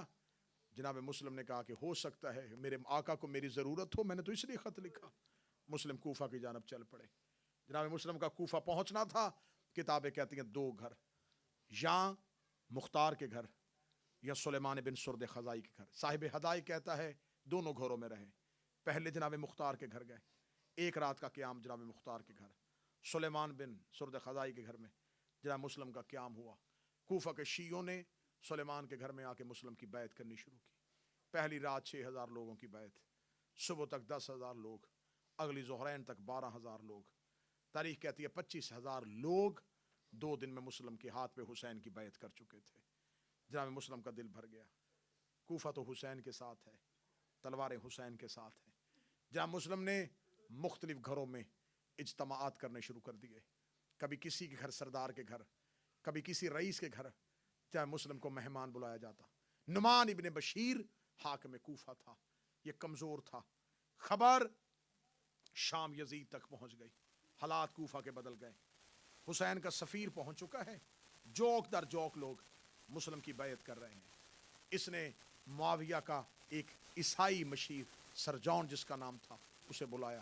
بلا کے بتا مسلم کے لیے کیا کریں. اسے کہا اپنے باپ کی وصیت کھول. اس میں لکھا ہے کوفہ اور بصرہ تیرے ہاتھ سے نکل جائے گا اگر تو نے ابن زیاد کو حکومت نہ دی. یزید نہیں چاہتا تھا ابن زیاد کو تخت کوفہ اور بصرہ ملے لیکن باپ کی وصیت اور باپ کے مشیر کے حکم پہ اسے کہا ٹھیک ہے. فوراً ابن زیاد کو خط لکھا جتنی جلدی ہو سکے بصرہ سے نکل کوفہ اپنے کنٹرول میں لے. نعمان ابن بشیر کو وہاں سے مزول کر دے. جناب مسلم نے اس لمحے تک پورے کوفے میں سے اکثریت مسلم کے ہاتھ میں بیعت کر چکے تھے. مسلم سردار کوفہ ہونے کی حیثیت سے کوفہ کی گلیوں میں آزادانہ طریقے سے گھوم رہا تھا. بصرہ سے نعمان ابن بشیر کی حکومت کو معزول کرنے کے لیے عبید اللہ ابن زیاد چلا. یہ رات کی تاریکی میں کوفہ پہنچا. اس نے اپنے چہرے پہ نقاب لیا. اس نے ہاشمی لباس پہنا. کوفے کے لوگوں نے سمجھا حسین آ گئے ہیں. ہر کوئی کہہ رہا تھا حسین آ رہے ہیں حسین آ رہے ہیں حسین آ رہے ہیں حسین آ رہے ہیں. یہ جملہ ذہن میں رکھنا. اگر معرفت امام نہ ہو لوگ ابن زیاد کو بھی حسین سمجھ لیتے ہیں. لوگوں نے سمجھا شاید حسین ہے لیکن ایک ضعیفہ کو اس کی کنیز نے جا کے کہا حسین کوفہ پہنچ گئے. اس نے گھر کا دروازہ کھولا. اس نے کہا یہ حسین نہیں. اس نے کہا تو نے کیسے پہچانا چہرے پہ نقاب رات آدھی. اس نے کہا حسین ہوتے عباس ساتھ ہوتا حسین ہوتے اکبر ساتھ ہوتا. یہ جو اکیلا آ رہا ہے یہ حسین نہیں ہے. ابن زیاد پہنچا. نعمان ابن بشیر کو موصول کیا. کوفہ اپنے کنٹرول میں لے لیا. اسے سب سے پہلے جناب مسلم کا اس دور کا میزبان ہانی بن عروہ. ہانی بن عروہ کوفے کا وہ معزز ترین فرد تھا. 4000 مسلح افراد اس کے ساتھ چلتے تھے. 4000 لوگوں کے ساتھ چلتا تھا. ہانی کو بلایا. دردناک شہادت ہے جناب ہانی کی. کوڑوں کے ساتھ مارا چھڑیوں کے ساتھ مارا. ہانی شہید ہو گئے. ہانی کی شہادت کے بعد کوفے کی کمر ٹوٹ گئی. لوگوں نے سمجھ لیا اگر اس نے ہانی کو قتل کر دیا ہے, ہانی شہید ہو چکا ہے, اب لوگوں کی جانیں عزیز نہیں ہیں. اب جوک در جوک لوگ آ کے مسلم کی بیعت سے نکل رہے ہیں. ابن زیاد کو جا کے اس کے ہاتھ پہ یزید کی بیعت کر رہے ہیں. مسلم نماز پڑھانے کے لیے مسجد کوفہ میں جاتا ہے. صبح کی فجر کی نماز مسجد کھچا کھچ بھری ہوئی, ظہر کی نماز صف آدھی, مغربین کی نماز پڑھ کے مسلم نے پیچھے مڑ کے دیکھا, 2 بیٹے 1 مسلم. جناب مسلم بچوں کو لے کے کوفہ کی گلیوں میں, لوگ اپنے گھروں میں محدود ہو کر رہ گئے تھے. ہانی بن عروہ شہید ہو چکے تھے. سلیمان بن سرد خزائی کو گرفتار کر لیا تھا. مختار حکم جناب مسلم کے تحت کوفہ سے نکل کے لوگوں کو, کوفہ سے باہر والے جو قبیلے ان کو لے کے آنے کے لیے کوفہ سے نکل چکے تھے. کچھ روسا, کچھ سردار جو اہل بیت کے ساتھ تھے وہ کوفہ سے باہر تھے. یہ جو کوفہ سے حبیب ابن مظاہر, عابس شاکری, مسلم ابن اوسجا, ابو سمامہ سیداوی, یہ جو لوگ کربلا پہنچے ہیں یہ کوفہ کے اندر سے نہیں پہنچے, کیونکہ کوفہ کا محاصرہ ہو چکا تھا. جناب مسلم کے حکم کی وجہ سے یہ کوفہ سے پہلے ہی نکل چکے تھے. ابن زیاد کے آنے سے پہلے یہ کوفہ کے رستوں میں لوگوں کو کوفہ لے کے آنے کے لیے جا رہے تھے, لیکن پتہ چل گیا ابن زیاد آ گیا. مسلم کی شہادت کے بعد یہ لوگ وہیں سے کربلا کی جانب عازم سفر ہوئے اور حسین کی راہ میں اپنی جانیں قربان کر دی. اب جناب مسلم یہ تاریخی حقائق کا سمجھنا بڑا ضروری ہے تاکہ آپ کو مسلم کی قربانی کا فلسفہ سمجھ میں آ سکے. اکیلا رہ گیا مسلم, اب کوئی نہیں ہے پورے کوفے میں مسلم کا ہمدرد. جہاں مسلم کوفے کے آخری کونے میں گئے, وہاں ایک ویران سی مسجد میں مسلم نے رات گزاری. بیٹے قاضی شرح کے حوالے کر دیے.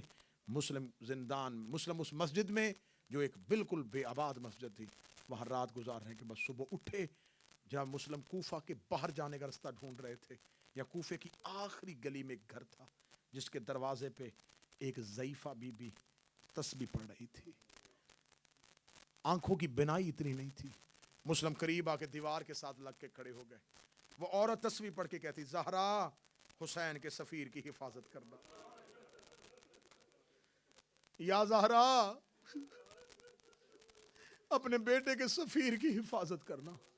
دشمن شہر میں مسلم کے کان میں کسی ہمدرد کی آواز آئی.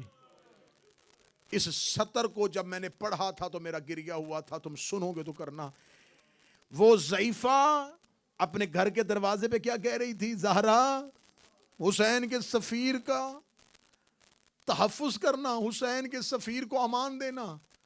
جناب مسلم نے اس کی آواز سنی. مسلم قریب جا کر اماں مسلم کا سلام. جب جناب مسلم نے ماں کہہ کے سلام کیا تو اٹھ کے کھڑی ہو گئی. کہنے لگی کون ہے؟ فرمایا عقیل کا بیٹا. قدموں میں گر کے کہتی ہے اگر عقیل کا بیٹا ہے مجھے ماں کہہ کے سلام کیوں کیا ہے؟ آواز دے کہتے ہیں مدت کے بعد مجھے کوفے میں کسی کی میرے دردناک آواز سنی. تو نے میری جدہ زہرا کو بلایا, میں تجھے ماں کہہ کے بلاؤں. خوش ہوئی, جناب مسلم کو لے کے گھر آ گئی. گھر آ کے جناب مسلم کے لیے بستر لگایا. مسلم کی آواز آئی, آرام کرنے کے لیے نہیں آیا. جہاں مسلم نے پوری رات مصلی عبادت پہ راز و نیاز میں گزاری. تھوڑی تھوڑی دیر کے بعد توہ کمرے کے اندر آتی, مسلم کے رونے کی آواز آتی. دروازے پہ آ کے کہتی مولا ہاشمی روتے نہیں, مولا آپ کے حجرے سے رونے کی آواز آ رہی ہے. مولا میں نے ہاشمی مردوں کو سنا ہی نہیں ہے کہ وہ روتے ہوں. مسلم رو کہتے موت کی وجہ سے نہیں رو رہا, مسافرت کی وجہ سے نہیں رو رہا. تو کہتی کیوں رو رہے ہیں؟ رو کے آواز ہے کہ مسلم کہتا وہ بہنیں لے کے کوفہ آ رہا ہے, اس کے ساتھ علی کی پردہ دار بیٹیاں ہیں, کاش کوئی حسین کو روکے کوفہ نہ آنا. تو تڑپی رو کے کہنے لگی زینب و کلثوم ساتھ ہے. مسلم کہتے یہی درد تو سونے نہیں دیتا. میں اپنے مولا سے وعدہ کر کے آیا تھا مولا آپ کے آنے سے پہلے میں کوفہ کنٹرول میں لے لوں گا. اب یہ نہ ہو کہ میرا کوئی قاصد نہ پہنچے اور حسین آ جائے. کوفہ کے ان بدلے ہوئے حالات میں زینب نہ آئے. اس کا ایک ملاؤن بیٹا بلال نام ہے اس کا, یہ دربار ابن زیاد میں بیٹھا تھا. ابن زیاد نے دربار میں بیٹھ کے کہا کوئی مجھے مسلم کی خبر دے, منہ مانگا ہوا انعام دوں گا. یہ گھر میں واپس آیا, اس نے ماں کے چہرے پہ خوشی دیکھے تھے. ماں چہرہ اتنا خوش کیوں ہے؟ دیکھ کے کہتی ہے ہمارے گھر میں جنت کے وارث آئے ہوئے ہیں, ہمارے گھر میں عقیل کا بیٹا ہے. کہتا ہمارے آقا مسلم؟ ہاں. اماں کہاں ہے؟ فرمایا میں دروازے پہ بیٹھی تھی, حسین کا سفیر آ گیا ہے, میں نے اپنے گھر میں امان دی ہے. یہ ملعون جناب مسلم سے ملنے کے لیے گیا. جناب مسلم نے اس کا چہرہ دیکھا, چہرہ دیکھ کے جناب مسلم کی آواز ہے توآ میں تیری جنت کا ضامن ہوں, تیری اولاد کا نہیں. یہ اشارہ جناب مسلم نے توآ کو دیا. یہ ملعون رات گھر میں رکا, صبح اٹھ کے اس نے ابن زیاد کے دربار میں جا کر جس کی تلاش ہے وہ ہمارے گھر میں ہے. اس ملعون نے محمد ابن اشس, ملعون خدا اس پہ لعنت کرے, 1500 سپاہیوں کا دستہ دے کے اسے توآ کے گھر کی طرف روانہ کیا. توآ کے گھر کی طرف 1500 کا لشکر کا آنا تھا. گلیوں میں گھوڑوں کا شور, آوازیں, یہ سب کچھ مسلم اپنے حجرے میں سن رہا ہے. مسلم کے کانوں میں گھوڑوں کی آواز آئی. جہاں مسلم نے فوراً تلوار کھینچی. تلوار کھینچ کے مسلم صحن میں آئے. توآ آگے آ کے کھڑی ہو گئی. روکا دی نا مولا, مولا گھر کے اندر رہو گے, دیواریں تیرا تحفظ کریں گی. مولا دیواروں کے اندر کھڑے ہو کے جنگ کرنا. مولا بازار میں جائے گا, یہ چاروں طرف سے حملہ کر دیں گے. جناب مسلم کی آواز آئی نہ توآ تو ایک رات میری میزبان رہی ہے, میں تیری جنت کا ضامن ہوں, میری دادی تیری جنت کی ضامن ہے, لیکن توآ جتنی جلدی ہو سکے دروازہ کھول, مجھے باہر جانے دے. توآ دیکھ دی مولا وہ زیادہ ہیں, تو اکیلا ہے. رو کے کہتا مجھے باہر جانے دے, اگر میں باہر نہ گیا فوج اندر آ جائے گی. رو کے دی اندر آنے دے. مولا میرے گھر میں جتنا لشکر آئے, مولا گھر میں رہ کے یہاں پر جہاد کرنا. مسلم کی آواز آئی میں ہاشمی ہوں, ہماری غیرت گوارا نہیں کرتی, میں تیرے گھر میں مہمان ہوں اور تیرے گھر کے اندر کوئی سپاہی آ جائے. جناب مسلم سے پوچھو مولا تو نے کوفہ میں توآ کے گھر میں لشکر نہیں آنے دیا تھا, شام غریباں شمر 300 کا لشکر لے کے زینب کے خیمے کے اندر جا کے پوچھ رہا تھا ان میں سے علی کی بیٹی زینب کون؟ جناب مسلم نے تلوار کو نیام سے نکالا. تلوار کو نیام سے نکال کے جناب مسلم نے لشکر پہ حملہ کیا. حملہ کرتا ہوا مسلم ایسے لڑتا لڑتا لڑتا مسلم چاروں طرف سے, میں بڑی جلدی ختم کر رہا ہوں, چاروں طرف سے فوجوں نے حملہ کر دیا. آخر ان ملعونوں نے پیچھے سے گڑھا کھودا, گڑھے کے اندر مسلم گر گیا. مسلم کا گرنا تھا, کسی نے نیزہ مارا, کسی نے تلوار ماری, کسی نے پتھر مارا. جس کے ہاتھ میں کچھ بھی نہیں تھا گرم پانی لے کے مسلم پہ پھینک رہا تھا. اکیلا مسلم گڑھے میں کہہ رہا تھا آج میرا اکبر ہوتا, آج میرا قاسم ہوتا, آج میرا غازی ہوتا. زخمی جناب مسلم کو انہوں نے گڑھے سے نکالا. حالت کیا؟ ہاتھوں میں رسیاں آ گئی, گردن میں رسیاں آ گئی. جیسے میں نے کتاب میں پڑھا ہے میں ویسے پڑھوں گا. ابرو کٹ چکا تھا, ہونٹ کٹ چکے تھے, چہرے پہ نیزے کی انڈیوں کے نشان تھے, سینے پہ جناب مسلم کے تلوار اور نیزوں کے زخم تھے. زخمی ہاشمی کو گھسیٹتے ہوئے لے کے جا رہے تھے, لیکن کوئی قریب نہیں آ رہا تھا. جناب مسلم رسیوں کے ساتھ سپاہیوں کو قریب بلاتے. کئی سپاہی مسلم نے قیدی ہاتھوں کے ساتھ واصل جہنم کیے. اتنی طاقت تھی مسلم کے بازوؤں میں. کتابیں کہتی ہیں علی کی طرح کشادہ شانوں کا مالک تھا یہ عقیل کا بیٹا مسلم. اس کی آنکھوں کی جلالت اتنی تھی کہ لوگ رستہ دے رہے تھے. مسلم قیدی تھا, زخمی تھا, جہاں سے گزرتا تھا کوئی مسلم کے قریب نہیں آ رہا تھا. کوفے کے صدر دروازے سے مسلم گزرا, ایک بوڑھے نے جاتے ہوئے مسلم کو دیکھا, دیکھ لگا یہ ہوتے ہیں ہاشمی جوان, اور تیری غیرت کے قربان ہو جاؤں. تو زخمی بھی ہے, قیدی بھی ہے, پھر بھی کوئی تیرے قریب نہیں آ رہا. اس نے مسلم کو غیرت کا ہاشمی کہہ کے سلام کیا. تھوڑی مدت کے بعد یہ اسی دروازے پہ کھڑا تھا. اس نے حسین کے سجاد کو جاتے دیکھا. سجاد کی گردن جھکی ہوئی تھی, کوئی دائیں سے دھکا دیتا تھا, کوئی بائیں سے تازیانہ مارتا تھا. اس نے سجاد سے جا کے تھوڑا عرصہ پہلے یہاں سے میں نے عقیل کے بیٹے کو جاتے دیکھا ہے, کوئی اس کے قریب نہیں آ رہا تھا. وہ عقیل کا بیٹا تھا, تو حسین کا بیٹا ہے. سجاد روک دے, تو نے انصاف نہیں کیا. مسلم اکیلا آیا تھا, میرے ساتھ علی کی بیٹیاں بغیر چادر کے. اجرکم من اللہ, اجرکم من اللہ. زخمی جناب مسلم کو ابن زیاد کے دربار میں لا کے کھڑا کیا گیا. یہ ملعون سیڑھیاں نیچے اترا، سیڑھیاں نیچے اتر کے اب یہ آیا، حالت کیا ہے؟ ابرو ہونٹ کٹے ہوئے، ہاتھوں میں گردن میں پاؤں میں رسیاں. یہ ملعون سامنے آیا، پیچھے سے سپاہی نے کہا سلام کر. مسلم کی آواز ہے نہیں سلام کروں گا، کہا سلام کر ہمارا امیر ہے. مسلم کی آواز ہے امام غیر الحسین، میرا کوئی امیر نہیں ہے سوائے حسین کے. میں کبھی نہ پڑھتا اگر میں نے کتاب سے یہ منظر نہ پڑھا ہوتا. کوئی نرم دل شیعہ بیٹا مجھے معاف کر دینا. زخمی مسلم نے جب کہا نا میرا حسین کے سوا کوئی امیر نہیں ہے، اس کمینے کا ہاتھ اٹھا، اس نے مسلم کے چہرے پہ تماچا مارا.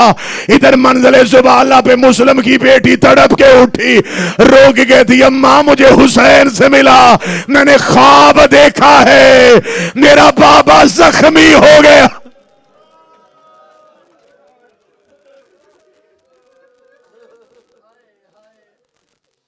زخمی مسلم سے بیعت کا مطالبہ، مسلم کا انکار. تخت پہ جا کے حسین کے خلاف تقریر کا مطالبہ، مسلم کا انکار. جب ساری شرطیں مسلم نے ماننے سے انکار کی، کہنے لگا کوئی وصیت کرنی تو کر تاکہ میں تجھے دارالامارہ کی چھت پہ بھیجوں. مسلم کہتے کوئی غیرت مند مسلمان بلوا، اس سے میں کوئی وصیتیں کرنا چاہتا ہوں. اس کا پورے دربار میں سے کسی کو کر دے. مسلم نے اونچی آواز میں کہا میری وصیت ہے، میری زرہ بیچنا، میں نے کوفے میں فلاں شخص سے اتنا قرض لیا تھا، میرا ادار دینا. اگر کوئی ہو سکے کوئی تیز رفتار گھوڑا سوار کربلا کی طرف جائے، حسین عازم سفر ہے، اس سے جا کے کہنا کہ کوفے نہ آنا. یہ کہنے کے بعد مسلم کی آواز آئی تیسری مجھے پانی پلاؤ. دارالامارہ کی چھت میں پانی کا کوزہ مسلم کے سامنے آیا. مسلم نے پانی کا پیالہ ہاتھ پہ لیا، مسلم کے منہ کا لہو پانی پہ آیا. جناب مسلم نے دیکھا جب لہو پانی کے اندر آ گیا، مسلم نے پانی کا پیالہ دیوار پہ پھینکا. سامنے پیچھے کھڑا ہوا سپاہی دیکھا تھا، پینا نہیں تھا منگوایا کیوں تھا. مسلم کی آنکھوں میں آنسو آ گئے. خاموش مسلم چلے گئے، کسی کو راز نہیں بتایا. پانی منگوایا کیوں تھا، منہ کا لہو پھینکا کیوں تھا، دیوار پہ ڈالا کیوں تھا. تھوڑے عرصے پہلے، تھوڑے عرصے بعد یہاں سے قیدی بیویوں کا قافلہ گزرا. ایک اونٹ سے ایک بچی کی آواز آئی اماں مجھے بابا کے لہو کی خوشبو آ رہی ہے، مجھے لہو کی خوشبو آ رہی ہے. آواز آئی وہ سامنے دیوار پہ مسلم کے لہو کے چھینٹے. بس صدات و غیر صدات. آخری ایک جملہ، سرے مسلم جھکا نہیں، یہ تلوار مسلم کے سر پہ آئی. ادھر ایک منزل پہ حسین کا قافلہ پہنچ چکا تھا. کریم کربلا نے اپنے قافلے کو روکا. حسین قافلے سے دور نکل گئے. تھوڑی دیر عباس نے انتظار کیا، حسین واپس نہیں آئے. عباس نے اپنے گھوڑے کو حسین کے گھوڑے کے پیچھے چلایا. جب دور سے عباس نے دیکھا حسین زمین پہ بیٹھے رو رہے ہیں، عباس قریب آئے، ہاتھ باندھ کے کہا مولا روئے کیوں ہیں؟ مولا دیکھ دے عباس اٹھ قافلہ لے کے چلیں. مولا روئے کیوں ہیں؟ عباس اٹھ لشکر لے کے چلیں. مولا روئے کیوں ہیں؟ حسین چلتے گئے، عباس پیچھے پیچھے چلتا گیا. حسین رو کے کہتے عباس میں تجھے اس لیے نہیں بتا رہا، میں بابے کے صبر کا وارث ہوں، تو بابے کے جلال کا وارث ہے. عباس تو برداشت کرے گا. عباس نے دونوں ہاتھ حسین کے قدموں پہ رکھے، روکنے لگا مولا مجھے صرف اتنا بتا میں نے برداشت کرنا کتنا ہے. مولا 28 سفر کو میرے مرے کے جنازے پہ تیر لگتے رہے، میں منتیں کر کے کہتا رہا تلوار دے دے، تو نے کہا میں غریب ہوں. مولا میں چپ ہو گیا. مولا ولید کے دربار میں تیرے سر کا نام لیا گیا، میں تلوار مانگتا رہا، تو نے کہا میں غریب ہوں. مولا میں چپ کر گیا. مولا علی کی بیٹیاں مدینے سے نکلی، میں منتیں کرتا رہا، مولا مجھے بتا میں نے صبر کرنے کتنے ہیں. حسین نے مسلم کو، حسین نے عباس کو سینے سے لگایا، لگا کے کہا عباس پھر وعدہ کر، اگر میں دکھاؤں گا تو صبر کرے گا. عباس رو کہتا میں نے زہرا ضمانت میں دی، آپ مجھے بتائیں میں صبر کروں گا. حسین کی آواز آئی میری دو انگلیوں کے درمیان دیکھ. عباس رو کے کہتے کوئی غریب مسافر ہے، اس کے ابرو کٹے ہوئے ہیں، اس کا سر زخمی ہے، جلاد کی ننگی تلوار اس کے سر پہ ہے. حسین حسین نے عباس کی آنکھوں پہ ہاتھ پھیرا، روکے گا اب دیکھ کون ہے۔ عباس کا بدن کانپا، چہرے پہ موت کی زردی آئی، روکے گا ہے مولا کہیں میری رقیہ تو نہیں اجڑ گئی۔ آواز آئی پہچان یہ میرا مسلم ہے، مسلم کا نام آنا تھا۔ عباس زمین پہ گر گئے، روکے گا میں نے زہرا ضمانت میں دی ہے لیکن مولا تجھے اسی زہرا کا واسطہ، زمین کی تنابیں کھینچ مجھے کوفہ پہنچا۔ حسین روکے گا جنگ نہیں کرنی تو کرے گا کیا؟ روکے گا دارالامارہ کی بلندی دیکھ، میرا غریب دیکھ، سر زمین پہ آئے گا، لاشا کون اٹھائے گا؟ حسین کی آواز آئی اب ذرا زمین پہ دیکھ۔ عباس کی آواز آئی انگلیاں ہٹا لے، ایک کالے برقعے والی بی بی ہے جو دارالامارہ کے نیچے اپنی جھولی کو پھیلا کے رو رو کے کہہ رہی ہے آؤ میرے حسین کا وکیل بیٹا، آؤ میرا مسلم ابن عقیل۔